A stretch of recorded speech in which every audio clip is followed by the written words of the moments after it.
do something like that. But when you see a Black person that's talking that big talk, like, oh my God, Black people are amazing. Black people are beautiful. Black people are cool. When you have that, it's so easy to literally take these people money. Like, it's scary. Like, it's absolutely scary. People will throw money at that. And it's not okay because people don't think.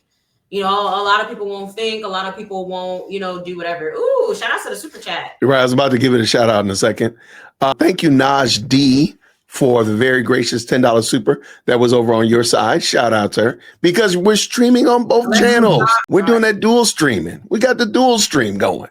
Let me also point out something. Now, this might be slightly confrontational. I am an alumni of Morehouse College.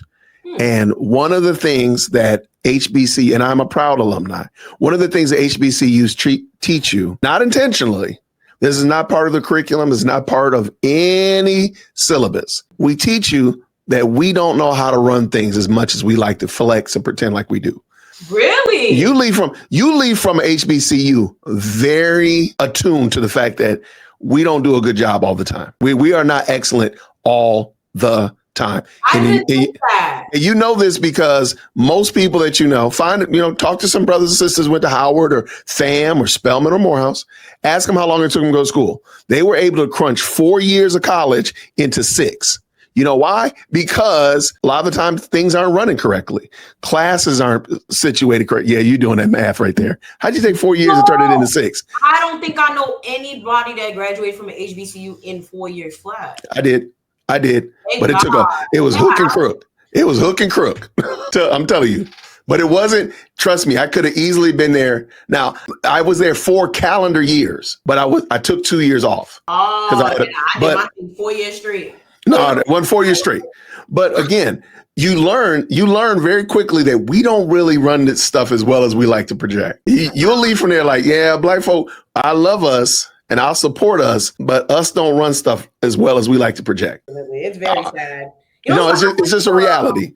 So a predominant Black institution, and it's very interesting because I didn't know what that was until I went there. I was like, what? It's not HBCU, but it's a what? And it's funny because now, they ended up merging with another school. They ended up almost shutting down because no one was paying anything. It was a whole thing.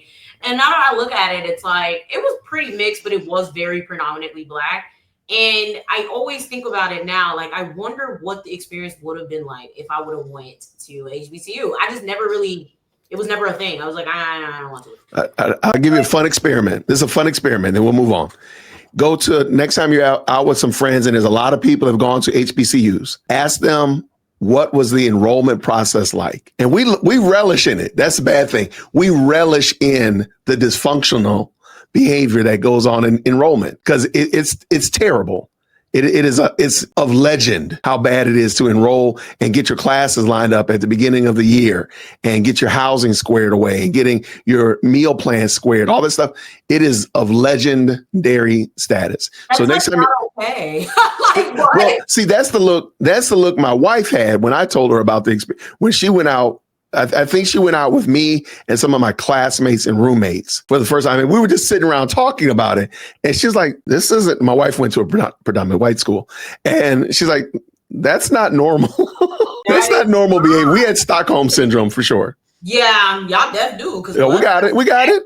Oh, no question. That went to HBCU. So I'm about to be like, yo, what's the enrollment process? Ask them what it's like. Ask them and they'll tell you. Financial aid. Go and tell me about financial aid. Go and tell me about it. I promise you. You'll hear stories and you'll be like, are you for real? Yeah. But see that. We can't keep doing that. That's not. Oh, I'm sorry. I've been saying this for years, but I'm 30 years out of school and I don't see anything changing. No, not 30. I'm sorry. I'm 25 years out. I don't see anything changing. All right, let's keep this going. But what's going to change is this. You know what's not going to change? Miss Independent dropping them donations. There we go. Just in case we got to get you bail money because you done broke into the school to see the books. Now we got some bail money going. Don't you dare break into that school. How far? How far was the drive? You said like 2 hours, right? To the school, yeah, it was about 2.5. Girl, don't you do that. Don't you do that. To be honest with you, I'm a little confused because it was technically only 2 hours in general, but that day it happened to be 2.5, and I took the same way I always take. I don't know what that was about. There was no traffic or anything like that, but yeah, it was 2.5. Interesting. All right, let's see what we got. All right, you want the top one and I can take the bottom, or wait, which one you want?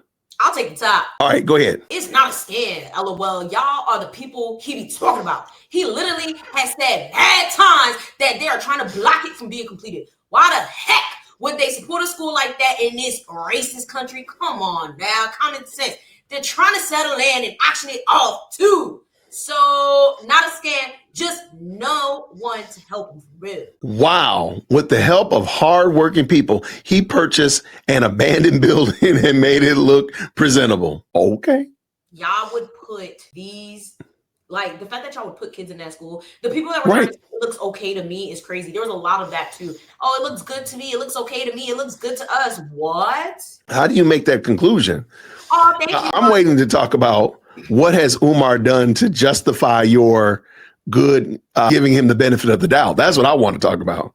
But we'll get there prayerfully. Where am I at, Mark? I think he liked you better than me. Yes. You cannot like him or disagree with him, but demonizing him using his platform for fundraising are the same tactics used by the supremacists. So wait, what? I didn't know that's how you spell supremacist. Am I tripping? Well, supremacist. Not supremacist. I saw supremacist, but you're right. That's not it. It's, I don't even know what that's spelling. I don't know what they're trying to do. I don't know what they're trying to say. Yeah, the degree left the chat because I'm perplexed. I don't understand. Maybe, yeah, I have no clue. I'm gonna let him have that. You, peace with you, nappy head. Peace with you. No, supremacist doesn't seem to be a word. Wow. If it was a scam, there wouldn't be anything to show for it. May not be what people want, but the man took that property and invested in it. This man didn't do any research. None. Not a bit. They never do. I lived in the area for 15 years and it definitely had progress. I don't think he scammed people, but he has no investment team partner. Can you finish up? Because I'm just going to pass out. Yeah, it's just him and the people. And taking on a project that big by himself, I'm sure he's exhausted most of his finances. I'm sure some of the money was used properly when you talking millions, LOL. I think it's funny. I don't think he meant the irony of some of the money was used properly. I think he meant to say some of the money was used improperly. Sir, you know what? I agree with you. Some of it might have been used properly. It's the lion's share that was used improperly that we have questions about. Man, these comments is the reason why Jesus is never coming back. That's it. He's never. I mean, really, for real though. Like, this is crazy. It's the lack of cognitive dissonance. It's the lack of common sense. It's the lack of like, I think this was the comment where I just stopped reading. I went back to take the screenshots for this, but it was just like, I was like, I'm over it. It's crazy. And I want to know, why do these people want this to be? You wouldn't do this with any other product. And I did a video earlier today talking about, well, if you have an iPhone, whatever iPhone they're on today, I think they're on iPhone 17 is coming out, right? The likelihood is that you probably had the 16 or the 15, okay? Yep. And before the 16 or the 15, you probably had the 12 or the 13 or whatever. So they have a track record that has kept you coming back buying their phones. Is that fair? I am a Galaxy person. I'm a Samsung person, and I love their phones. So they have a track record, though. Does that make sense? Yeah. Say again. I said that's another conversation. We need to. We're gonna do Apple. We're gonna do Apple. Put the Apple in the Droid in the chat. We need to do that. I need to start a poll. Like 3 iPhones. I got 1, 2. I got 1 in the car. That's because none of them work. I have one. No. Come on now. That's because you got to have a backup for the one that don't work. Thank you so much for tuning in to another episode of the Jay Witt Podcast. If you enjoyed today's show, please do me a favor and hit me up with that 3-piece special. Like the video, subscribe, and of course, share it with somebody who would also enjoy this type of content. And make sure you leave a comment because I do pin the best comments to the top. So thank you so much for tuning in today. And until next time, everybody, grace and peace.